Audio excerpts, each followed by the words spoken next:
전도서 11장 7, 8, 9, 10절입니다. 제가 봉독해 드리겠습니다.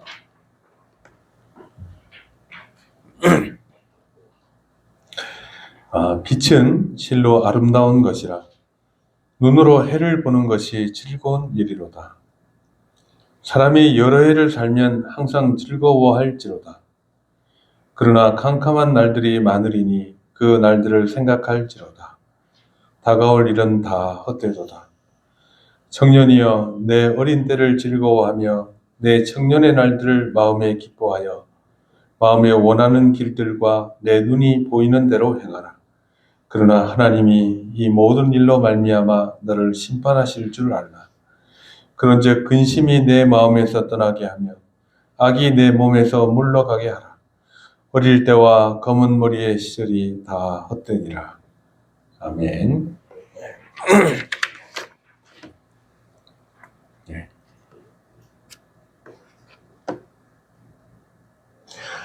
지난주에 우리가 이제 살펴봤던 내용을 잠깐 복습하겠습니다.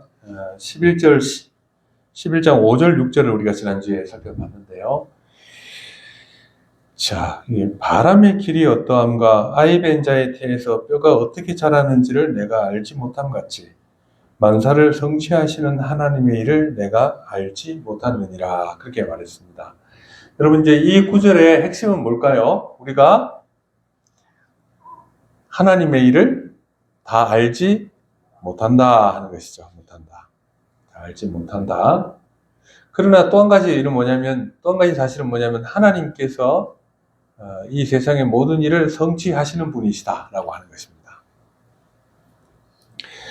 자, 그런데 이제 이 구절, 바람의 길이 어떠함과 아이벤 자의 태가 뼈에서 어떻게 자라는지를 내가 알지 못함 같이, 이게 하나의 비유를 든 것인데, 바람이 이리저리 왔다 갔다 하는 것을 우리가 예측하기가 매우 어렵습니다.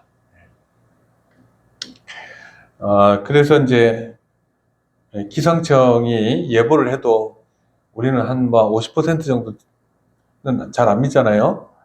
근데 이제 그만큼 이게 어려운 겁니다. 근데 이제 이 구절에 나오는 바람을 성령으로,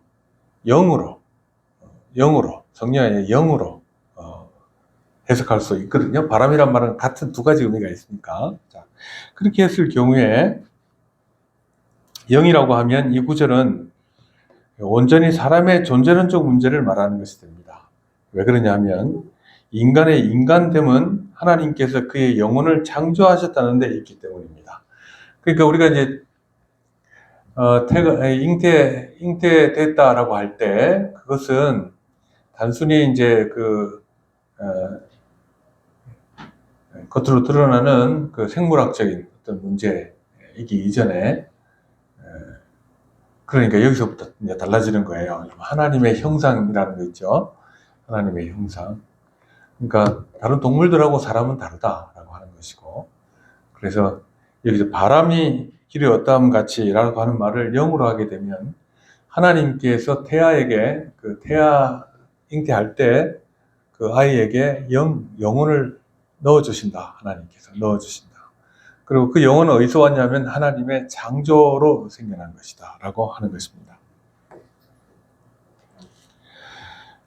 그래서 인간의 인간됨은 하나님께서 그의 영혼을 창조하셨다는 데 있습니다. 그냥 생물학적 유전이 아니라 영혼은 하나님께서 그 인간 가운데 넣어주신 것이다 라고 하는 것이죠. 그러니까 이제 이 구절을 이렇게 읽으면 어떻게 아기에게 영혼이 주어지는 것과 또 아이벤 자의 태에 뼈가 자라는지를 내가 알지 못함 같이 이렇게 되는 것이죠. 그러니까 아이의 영혼을 넣어주시는 하나님의 일을, 그래서 그 아이가 태에서 자라나서 한 인간이 되는 일, 이 일이 다 하나님의 일이기 때문에 너희가 그걸 다 알 수가 없다라고 하는 것입니다. 만사를 성취하시는 하나님의 신비한 일을 너희를 알지 못한다는 것을 얘기합니다. 그래서 이 영국의 청교도 토마스 구딘이라고 하는 그 청교도가 있는데, 이분은 이 구절을 중생의 신비와 연결을 시킵니다. 그 중생도, 그러니까 여러분 우리가 이제 거듭난다고 하잖아요. 거듭난다고 할 때 그 거듭난 생명이라고 하는 것도 우리에게서 나오는 게 아니거든요. 그 변화라고 하는 것이 하나님께서 주신 것이거든요. 거듭났다라고 하는 것은 그 영혼이 새롭게 됐다는 것, 전혀 다른 생명이 됐다라고 하는 것을 얘기하는 것이니까. 그래서 중생의 신비도 만사를 성취하시는 하나님의 일이다라고 적용하고 있는 것입니다. 실제로 우리는 중생, 거듭남이 사람에게서 어떻게 일어나는지를 알지 못합니다. 성령께서 만사를 성취하시는 일에 속하는 것이기 때문에 그렇습니다. 우리 주님께서도 이 토마스 굿인도 예수님께서 말씀하신 걸 이제 인용해서 그런 주장을 한 것인데, 주님께서 뭐라고 말씀하시냐면, 니고데모가 왔을 때 너희가 거듭나지 아니하면 안 된다, 이런 얘기를 하신 것이거든요. 자, 그럼 이 구절들 한번 보시죠. 예수께서 대답하시되 진실로 진실로 내게 이르노니 사람이 물과 성령으로 나지 아니하면 하나님 나라에 들어갈 수 없느니라. 육으로 난 것은 육이요 영으로 난 것은 영이니 내가 내게 거듭나야 하겠다 하는 말을 놀랍게 여기지 말라. 바람이 임의로 불매 내가 그 소리는 들어도 어디서 와서 어디로 가는지 알지 못하나니 성령으로 난 사람도 다 그러하니라. 주님께서도 바람이라는 의미로도 사용하시고 영이라는 의미도 말씀하시죠. 같은 단어를 가지고 그런 의미로 사용하셨는데, 그러니까 우리가 이 부모님 어머니의 태에서 태어날 때 그 생명도 하나님께서 넣어주신 것이지만, 우리가 구원을 받게 되는 거듭남의 영, 그것도 하나님께서 주신 것이다 라고 하는 것입니다. 그러니 이 부분은, 생명에 관한 부분, 인간의 영이라고 하는 부분은 사실은 우리의 어떤 조정이나 또 예측의 범위를 벗어나는 일이다 라고 하는 것이죠. 자, 그러므로 이와 같이 한 인간이 형성되고 한 인격이 육신 안에 자리 잡는 일은 과학으로 설명할 수 없는 일입니다.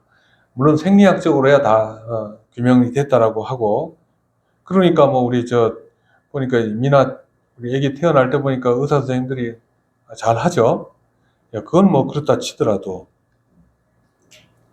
이 아이가 단순히 어떤 생물학적인 유전의 결과다라고 하기에는 너무 신비롭죠, 아이들이. 그래서 아브라함 카이퍼는 과학은 하나님의 창조 세계를 탐구하는 고귀한 작업이다라고 인정을 합니다. 하지만 모든 것을 과학으로 설명할 수 있다는 과학주의는 받아들일 수 없는 것이다라고 말했습니다. 자, 그러니까 이게 이제 사실 하나의 비유예요. 너희가 다 알지 못한다는 걸 말씀하고 계시죠. 근데 이제 그 다음에 뭐라고 말씀하시냐면, 너는 아침에 씨를 뿌리고 저녁에도 손을 놓지 말라. 이것이 잘 될는지 저것이 잘 될는지 혹 둘 다 잘 될는지 알지 못함이니라, 그렇게 말씀하십니다.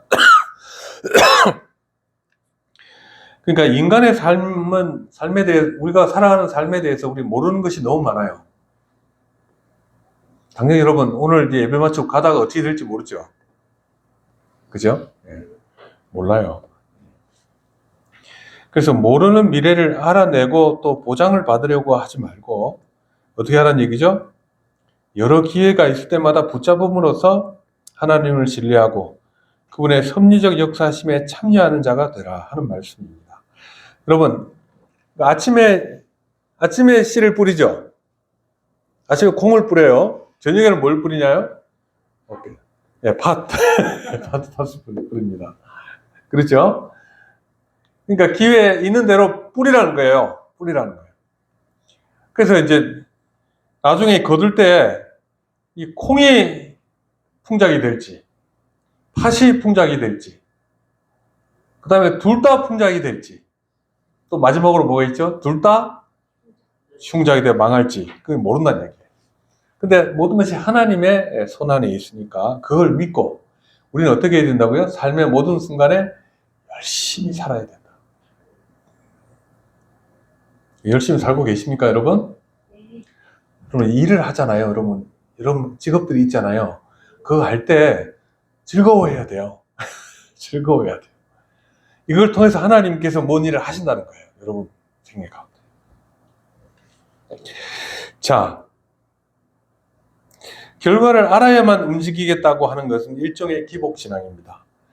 무엇이 어떻게 될지 알아내기 위해 심리주의적인 방법을 동원하기도 하고 하는데, 그런 것보다는 오히려 구체적인 시기를 인간에게 다 알려주지 않으시는 하나님, 그럼에도 이 모든 일의 주권자이신 하나님을 인정하고 성경에서 가르쳐 주신 대로 담대하게 행동하는 것이 옳다라고 하는 것이죠. 신약 성경에도 뭐라고 되어 있냐면, 때를 얻든지 못 얻든지 항상 힘쓰는 자가 되라, 그렇게 말씀하십니다. 네. 자, 이 말씀 보니까 우리 또 열심히 살아야 되겠죠. 네. 좀 용기가 생기십니까? 근데 우리의 사실은 이렇게 말할 수 있는 용기의 근원은 하나님이 만사를 다스리시는 분이시라는 사실 때문이에요. 그리고 또 하나는 뭐죠? 하나님은 선하시기 때문에 그래요. 자, 그러면 이제 오늘 7절, 8절을 한번 같이 읽어보겠습니다. 자, 시작. 빛은 실로 아름다운 것이라. 눈으로 해를 보는 것이 즐거운 일이로다. 사람이 여러 해를 살면 항상 즐거워할지로다. 그러나 여기까지 보겠습니다. 자, 여러분, 빛은 실로 아름답다라는 말로 이제 일을 시작합니다. 얘기를 시작합니다. 여러분, 저희 집이 동향이에요. 동향. 아침에 보면 항상 일출을 봅니다. 근데 이렇게 보고 있으면, 야, 참 매일 뜨는 해지만 참 찬란하다. 그리고 또 뭐가 있냐면 매일 틀려요. 하늘에 구름이 낀 날도 있고 맑은 날도 있고, 또 색깔도 아주 붉은 날이 있고 아주 노란색 빛으로 빛나는 날도 있고, 빛을 바라보는 것은 참 경이롭습니다. 근데 여기서 이제 빛이라고 하는 말은 단순히 물리적인 광선이 아니라 생명, 즐거움, 또 하나님의 선물을 상징하는 다의적인 표현이다라고 합니다. 왜 빛을 보면서 빛이 하나님의 선물을 가리키는 것일까요? 그건 우리가 조금 생각해 보면 다 알 수 있습니다. 만약에 해가 없다면 못 살아요. 다 죽어요. 자, 하나님의 창조 자체, 그리고 그 세계 안의 질서, 또 하나님의 일반은총, 이것이 이제 빛이 상징하는 것이다, 그 말입니다. 즉, 하나님께서는 타락한 세상 속에도 인간이 생명을 유지할 수 있는 빛과 환경을 지속적으로 제공하고 계시다는 거예요. 그래서 피조물은 그 은혜 아래에서 살아가는 기쁨을 누릴 권리와 의무를 하나님의 은혜 때문에 갖게 됩니다. 자, 그러니까 이렇게 볼 때 성경은 물질 세계를 악한 것으로 간주하지 않고, 비록 타락으로 인해 오염되었을지라도 근본적으로 하나님의 선한 창조물이며 성도는 이를 감사함으로 누릴 수 있다는 것을 말하고 있습니다. 아침에 해가 뜨죠, 여러분? 그럼 우리 또 하루가 시작되죠? 그죠? 옛날에 바람과 함께 사라지다 명대사가 있는데, 원래 영어는 그거 아니래요. 근데 이제 의역을 한 것인데, 내일은 내일의 태양이 떠오른다. 그러니까 오늘 우리의 태양이 떠올라서 오늘 여기까지 왔잖아요. 그러니까 우리에게 주시는 이 날을 우리는 기뻐하고 즐거워해야 된다, 라고 하는 것입니다. 그 다음에 이제 빛은 어떻다고 얘기하죠? 본문에 빛은 실로 아름다운 것이다, 그렇게 말합니다. 아름답다는 말은 원어에는 달콤하다, 감미롭다, 이런 뜻입니다. 의역을 한 거죠, 아름답다는 말은. 그러니까 이 삶의 본질적인 가치가 맛보는 즐거움과 연결되어 있다고 말합니다. 이 원어가 그렇습니다. 이 말은 그냥 관념적이고 건조한 표현이 아니라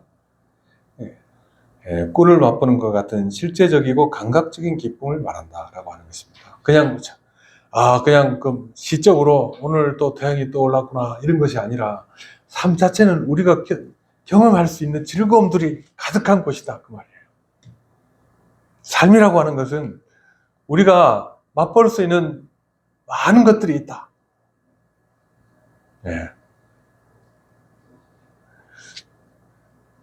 그래서 여러분, 우리가 오늘 이제 사람들을 만나고 또 뭐 식사를 하고 또 즐겁게 얘기하고 이런 모든 것들이 우리에게는 사실은 우리를 즐겁게 할 만한 충분한 것이 된다는 것이에요.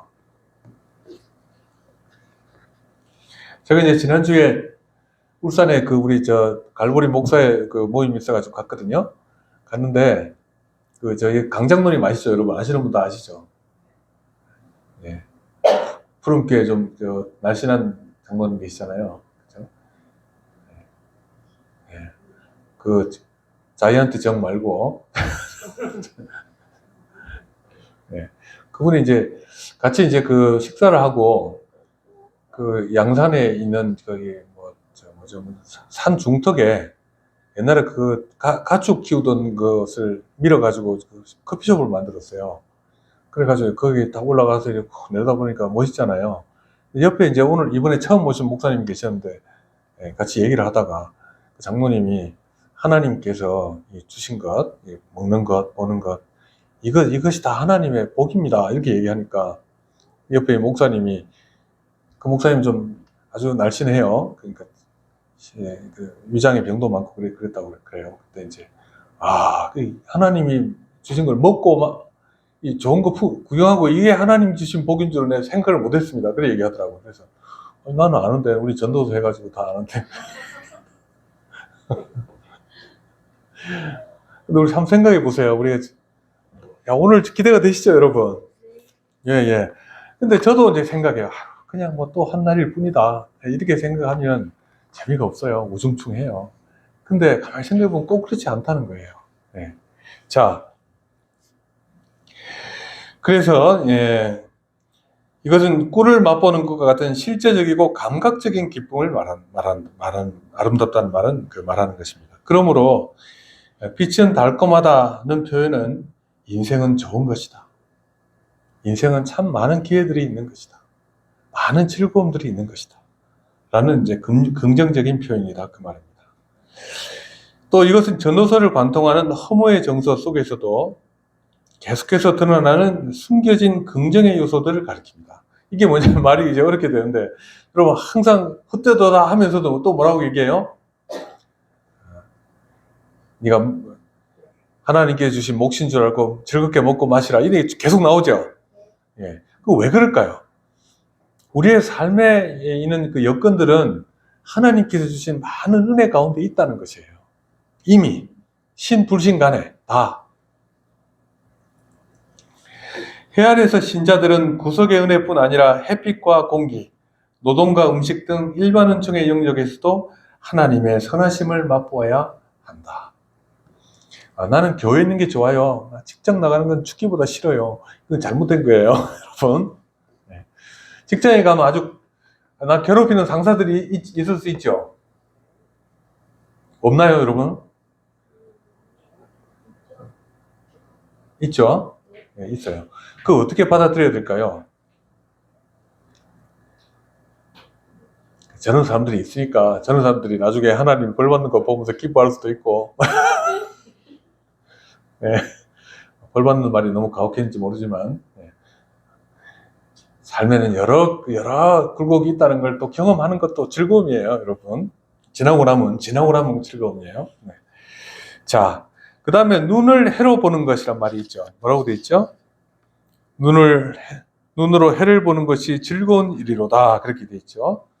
자, 여러분, 눈으로 해를 본다는 것은요,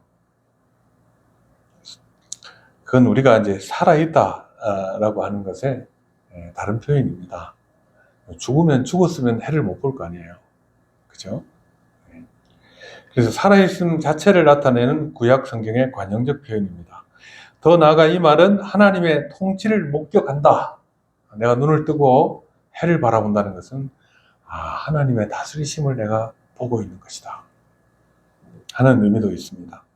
왜냐하면 언약 백성에게 자연의 빛은 영광의 빛이신 하나님을 비유적으로 계시하는 방식이기 때문에 이런 표현을 쓰는 겁니다. 하나님을 빛이라고 표현하죠.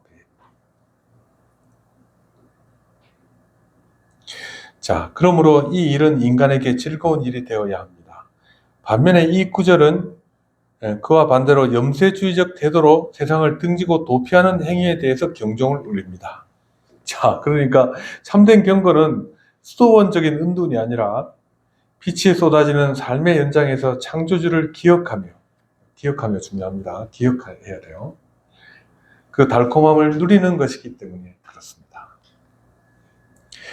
자, 또 계속해서 전도자는 여러 해를 살면서 항상 즐거워하라 그렇게 말합니다. 태양을 눈에 담는 것은 오늘이라는 이름의 생애를 기꺼이 수락하겠다는 약속입니다. 눈을 뜨고 나의 주위를 둘러보고 또 하루를 시작하는 것은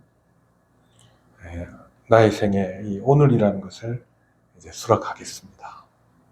그리고 또 하루를 열심히 살겠습니다. 라고 하는 수락이다, 약속이다, 그렇게 얘기합니다. 따라서 신자들은 해를 볼 때마다 또 한 번 주어진 삶의 기회를 즐거워해야 합니다. 그래서 바울 서신에서는 항상 기뻐하라 그렇게 말하는 것이죠. 그러므로 하나님을 올바로 인지하는 자는 상황에 종속되지 않는 절대적인 기쁨을 추구해야 합니다. 그것이 하나님의 뜻이기 때문에 그렇습니다. 그렇다 그러네요. 자, 그러면 이제 8절 그 뒷부분 8절을 한번 읽어보겠습니다. 시작.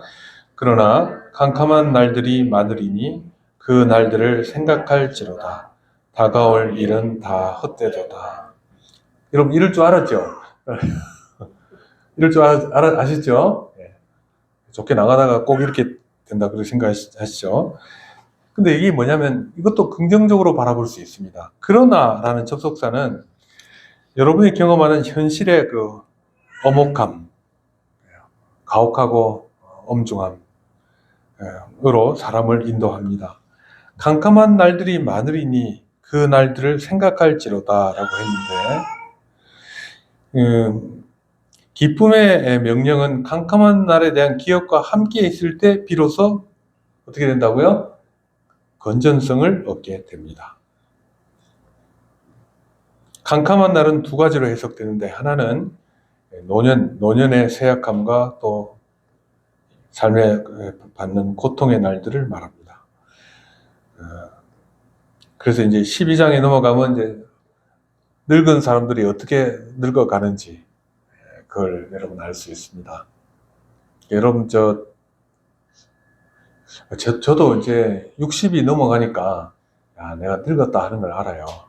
여러분 읽어보시면 어떤 게 있냐면 높은 데 올라가면 균형 잡는 것도 힘들어 하거든요. 사람들은요.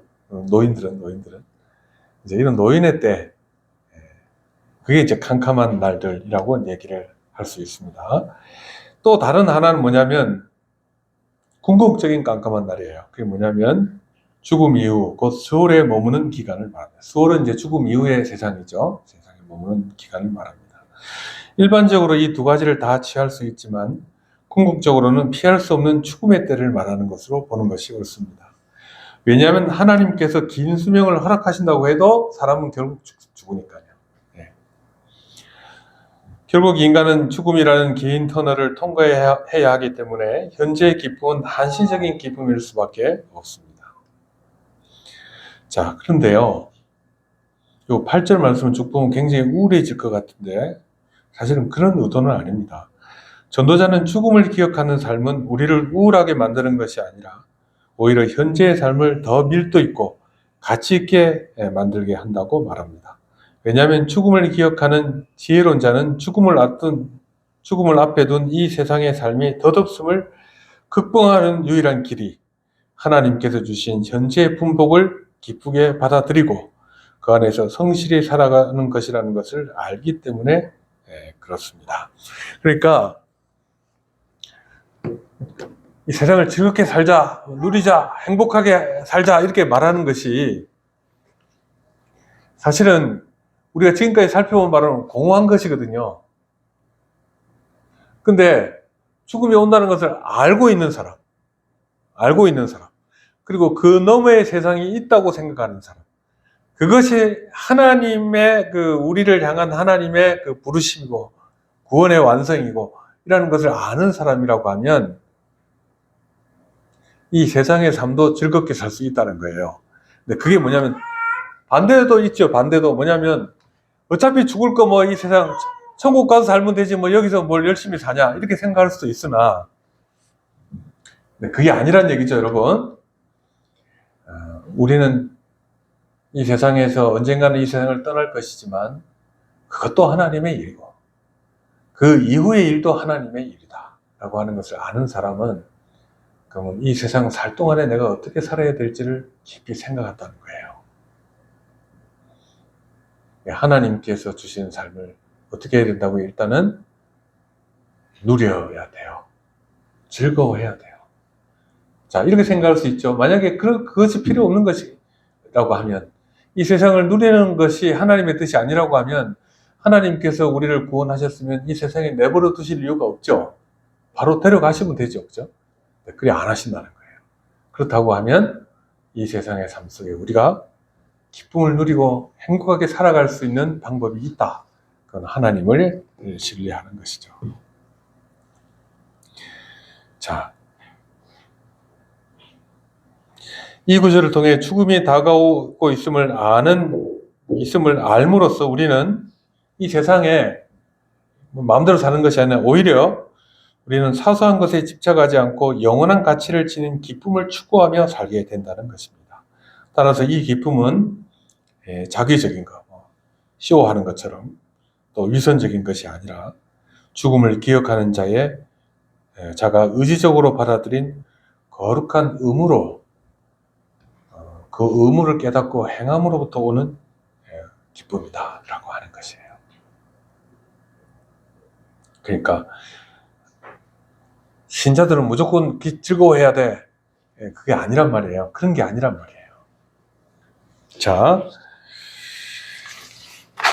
그럼 이제 다음 구절로 넘어가 보겠습니다. 자, 우리 교회는 이제 청년들이 많은 청년교회거든요. 자, 같이 한번 읽어보겠습니다. 9절, 10절 시작.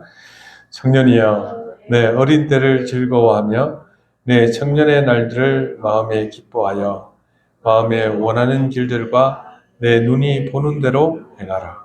그러나 하나님이 이 모든 일로 말미암아 너를 심판하실 줄 알라. 때와 검은 머리의 시절이 다 헛되니라. 자, 근데 9절의 앞부분만 이렇게 보면 굉장히 파격적입니다. 자, 내 청년의 날들을 마음에 기뻐하여 어떻게 하라고요? 마음에 원하는 길들과 내 눈이 보는 대로 행해라.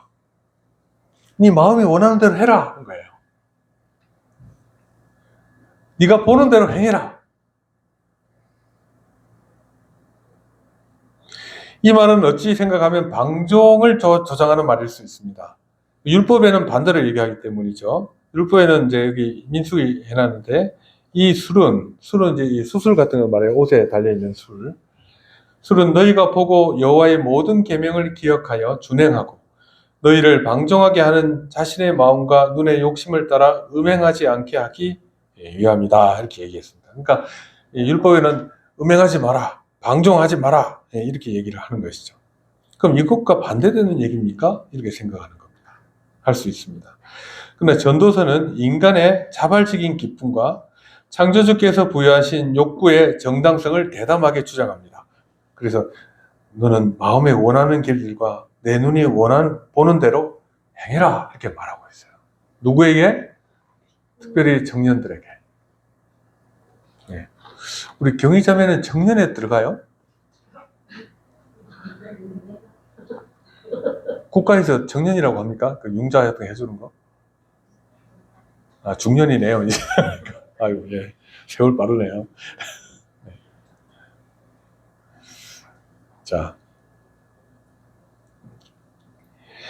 자, 왜냐하면 이 자유는 방종이 아니라 그 뒤에 말이 붙어 있죠, 여러분. 뭐가 있죠? 하나님이 이 모든 일로 말미암아 너를 심판할 줄 알라. 라는 엄중한 단서 위에 놓여 있기 때문에 그렇습니다. 여기서 심판은 미시파트입니다. 이게 헬라 히브리어로 미시파트. 심판은 이제 여기서는 어떤 의미냐면 단순히 형벌을 의미하는 것이 아니라 인간의 모든 행동이 하나님의 도덕적 통치 아래 평가받는다는 영적이고 우주적인 질서를 말합니다. 그러니까 반드시 죄를 지은 사람은 벌을 받는 것이에요. 하나님 앞에서. 그게 하나님의 통치이죠. 통치.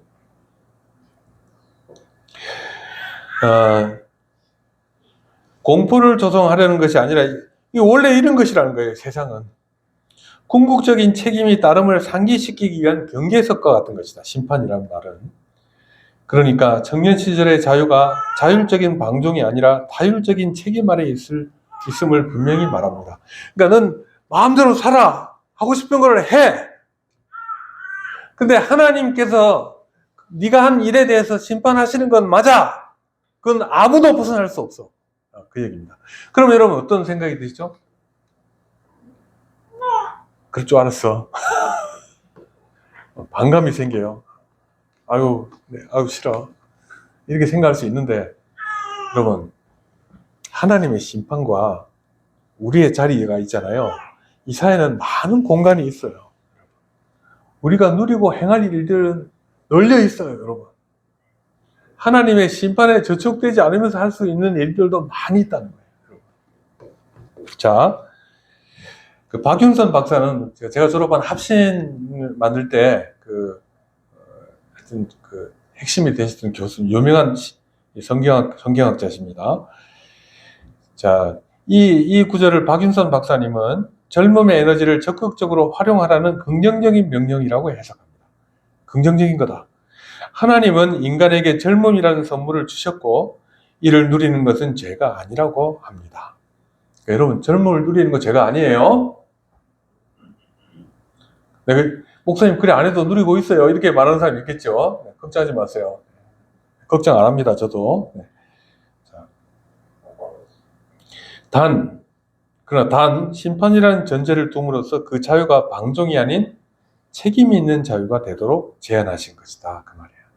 여러분, 책임이 따라요. 또 책임 안에서 사는 것은 삶을 의미 있게 만드는 거예요. 방탕한 것이 아니라 의미를 가져오게 만들어요. 그리고 우리의 삶의 의미를 판단하실 분이 있다고 할 때 오히려 동기부여가 된다는 거예요.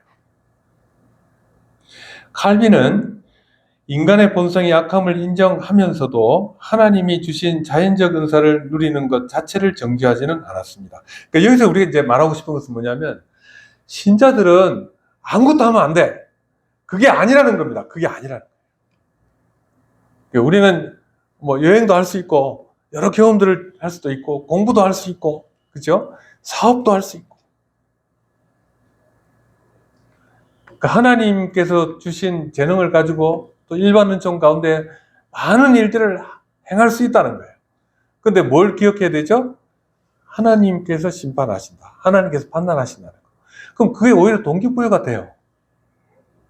그냥 인정사정 보지 않고 막 가혹하게 사업을 벌이는 사람이 있고 그게 아니라 하나님께서 주신 대로 이 세상을 아름답게 하기 위해서 내가 이런저런 일을 해야 되겠다라고 하는 것은 어느 것이 더 좋은 것입니까?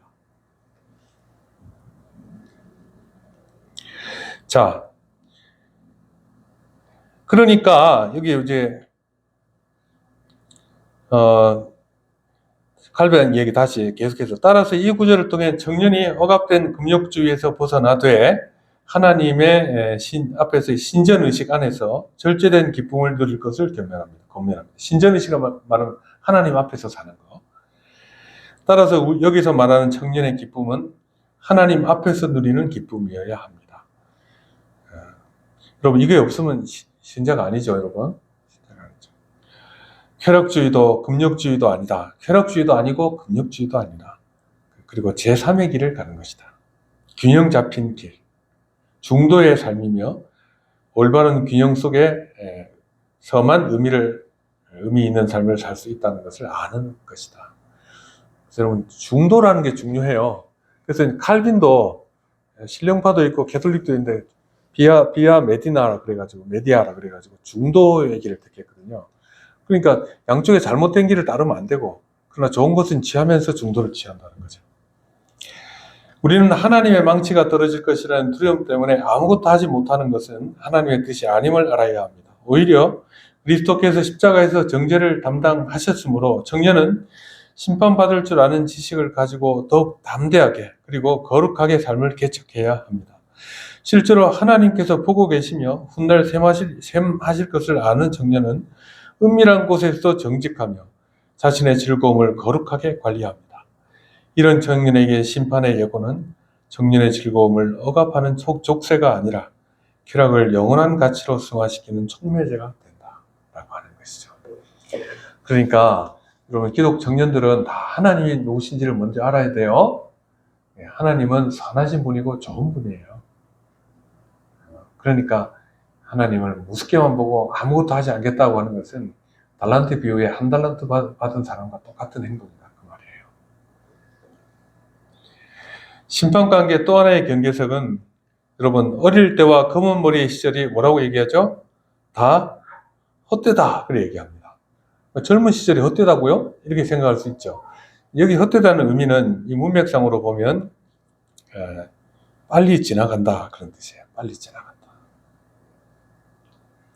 그래서 이토록 활력 있고 찬란한 청년의 시기가 잡으려 해도 잡히지 않는 연기와 같이 마냥 누리거나 붙잡아둘 수 없다는 인간의 한계를 말하는 것입니다. 그 젊은 시절이 오래 안 간다는 겁니다. 여러분, 시간이 나이가 먹을수록 시간이 늦게 갑니까? 빨리 갑니까? 여러분, 어때요? 여러분 경험이? 빨리 가죠? 난 작년이 어제 같아. 빨리 가요, 빨리. 시간이 빨리 가요. 근데 왜 그러냐면 이제 굳어져서 그렇기도 할 거예요. 그러나 젊은 시절은 모르는 게 많으니까 하나하나가 다 신기하잖아요. 시간이 이제 경험할 것이 많아. 근데 젊은 시절이 마냥 있지 않다는 거예요. 여러분, 좀 있으면 곧 지나갑니다. 이제 우리 지은이가 아기를 낳았잖아요. 이제 애가 아니야. 시간 빨리 갈 거예요. 아기 키우면 시간 빨리 가요. 빨리 가요. 그렇다고 노년은 아니니까. 자, 그러니까 보세요. 무슨 말이냐면, 검은 머리는 새벽 혹은 검음을 뜻하는데 노년의 백발과 선명하게 대조되는 정년의 생명력을 시각적으로 표현한 것입니다. 그런데 이것이 빨리 간다는 거예요. 빨리.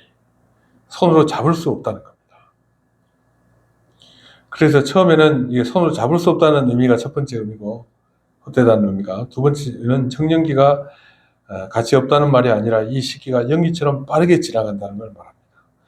청년의 때가 그치는 헛됨을 인식함으로써 죄의 유혹을 멀리하고 현재의 시간을 거룩하게 보존할 것을 전도서는 말하고 있습니다. 이는 미래의 노년과 죽음을 대비하는 최선의 방법이 현재를 하나님 앞에서 바르게 사는 것임을 권면하고 있는 것입니다. 여러분, 열심히 사십시오. 열심히 사십시오. 여러분, 젊음이 얼마 오래 안 가요. 오래 안 가요. 자, 11장 10절 아까 잘라놨던 부분 같이 읽겠습니다. 시작. 그런즉 근심이 내 마음에서 떠나게 하며 악이 내 몸에서 물러가게 하라. 여기 핵심 단어는 근심 있죠, 근심. 그 다음에 또 뭐가 있냐면 악이라는 말이 있어요. 여러분은 근심을 내 마음에서 떠나게 하고 악이 내 몸에서 물러가게 해라. 마음과 몸에서 물러가게 해라. 이것들을. 자, 전도자는 근심이 내 마음에서 떠나게 하라고 말합니다. 근심이라는 말은 이 젊은이의 특성 중에 하나예요. 뭐냐면 걱정이란 말이죠. 근데 분노, 짜증, 가통이란 말은 잘못 적혔네요. 격동, 분노 그런 것입니다. 왜 그러냐면 자신의 한계나 세상의 구조에 대해 불평하는 마음을 갖게 된다는 거예요. 청년들은. 왜냐하면 청년들은 모르는 게 많으니까.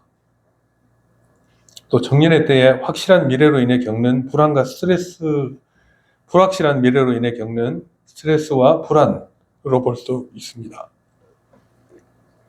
그래서 하나님의 섭리에 대한 신뢰를 요구합니다.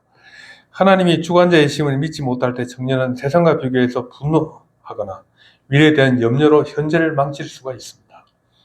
따라서 근심을 제거하는 것은 심리학적 문제가 아니라 주권자이신 하나님께 인생을 의탁하는 신앙의 결단이다 라고 하는 것입니다. 그러니까 여러분 보면 이제 2030들이 막 여러분 영끌이 해가지고 뭐 산다 그러잖아요. 영끌이라는 말이 뭐 그런 말이다 보니까 지금 안 사면 못 산다. 그러니까 몽땅 다 팔아가지고 사야 된다. 그런 거 있죠. 근데 제가 생각할 때는요, 제 말이 맞을 거예요. 기회는 또 와요.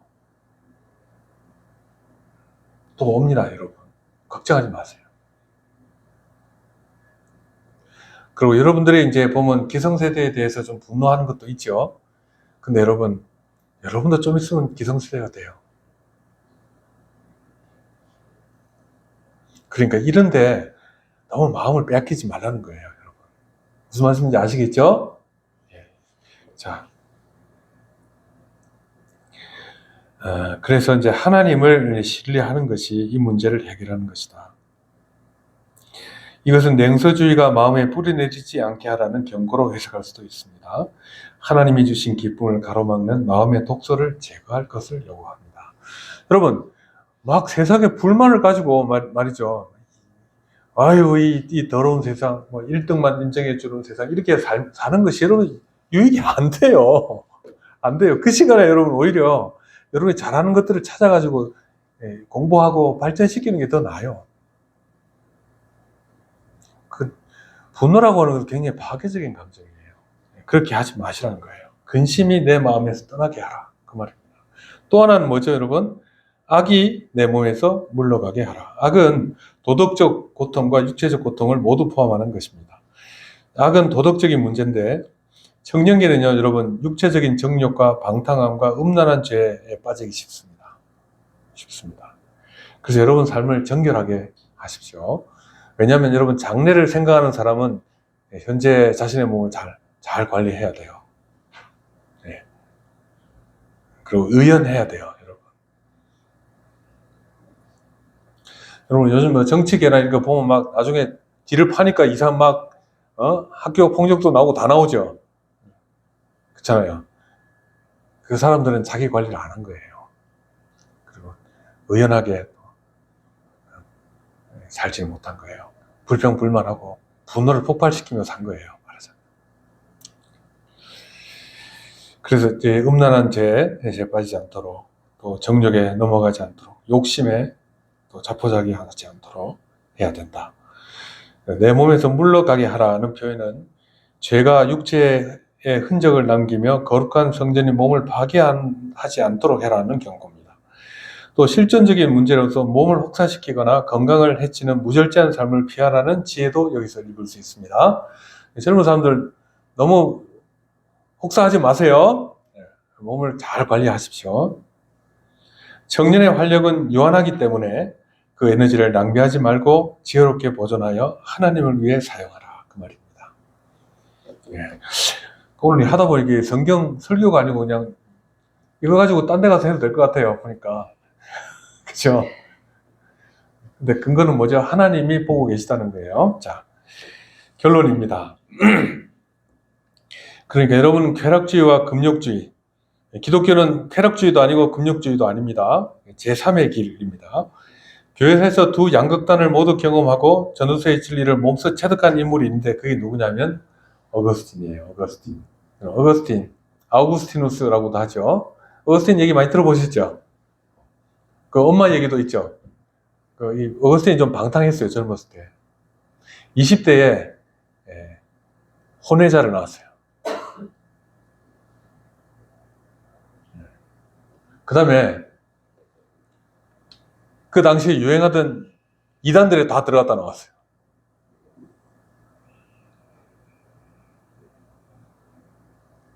그러니까 어거스틴이 저 펠라기우스는 율법주의잖아요. 싸워가지고 하나님의 은혜가 우리의 구원에 있어서 하나님은 우리의 은혜로 보신다, 은혜로 구원하신다는 얘기를 주장했죠. 예. 어거스틴의 삶을 보면 하나님께서 그렇게 사용하신 것 같아요. 자기는 쾌락을 다 누려봤거든요. 얼마나 헛된지를 알거든요. 자, 어거스틴인데 젊은 시절에 어거스틴은 전형적인 쾌락주의자였습니다. 그는 눈이 원하는 대로 행했고 마음의 정욕을 따라 방탕한 삶을 살았습니다. 하지만 그 끝은 지독한 허무와 근심뿐이었습니다. 근데 나중에 회심한 후에 그는 반대 방향으로 가요. 그래서 한때 금욕주의적인 경향을 보이기도 했습니다. 그러니까 아무것도 하면 안 돼. 결국 그의 신학적 종착지는 하나님 안에서의 향유였습니다. 하나님을 즐거워하는 것이었어요. 뭘 보면 아냐면 그의 고백록 1장에 보면 나와요. 1장에 이런 얘기가 나옵니다. 여러분 잘 아는 말씀이에요. 주님, 당신은 우리를 당신을 향해 살도록 지으셨으므로 우리 마음이 당신 안에서 안식을 얻기까지는 평안이 없습니다. 하나님, 당신 안에서 안식을 얻기까지 저에게는 안식이 없었습니다. 쾌락을 해봐도 안식이 없었고 금욕을 해도 안식이 없었습니다. 그러나 주님 안에서 비로소 저는 안식을 찾았습니다. 어거스틴은 세상을 즐기는 것이 죄가 아니라 세상을 하나님보다 더 즐기거나 하나님 없이 즐기는 것이 문제임을 깨달았습니다. 그는 하나님의 심판과 통치를 인정할 때 비로소 피조세계가 주는 기쁨이 무질서한 욕망이 아닌 창조주를 향한 찬송으로 변한다는 사실을 발견했습니다. 그는 죽음을 기억했기에 삶을 사랑했고 하나님을 두려워했기에 진정으로 자유로울 수 있었습니다. 헤아렛의 삶에는 짧고 때로 깜깜한 어둠이 찾아올 수 있습니다. 그러나 오늘 우리에게 비치는 햇살은 하나님의 변함없는 호의와 사랑의 표입니다. 그러나 심판하실 하나님을 기억하십시오. 그 심판주가 바로 우리를 위해 자기 아들을 주신 분이시라는 사실도 기억하십시오. 그래서 심판을 면하게 하기 위해 그리스도께서 오신 것이죠. 그분 앞에서의 신전의식 안에서 담대하게 오늘을 기뻐하고 거룩하게 오늘을 개척하십시오.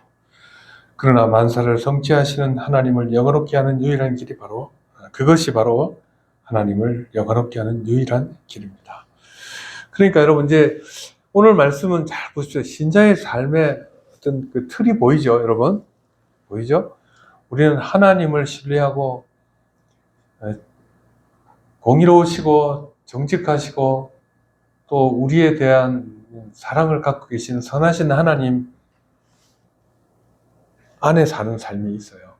근데 이것은 꽉 옥죄는 삶이 아니라 이 안에서 우리가 많은 것들을 누리며 살 수 있는 삶의 틀이 있습니다. 그러나 지혜롭지 못한 자들은 그 틀을 벗어나요.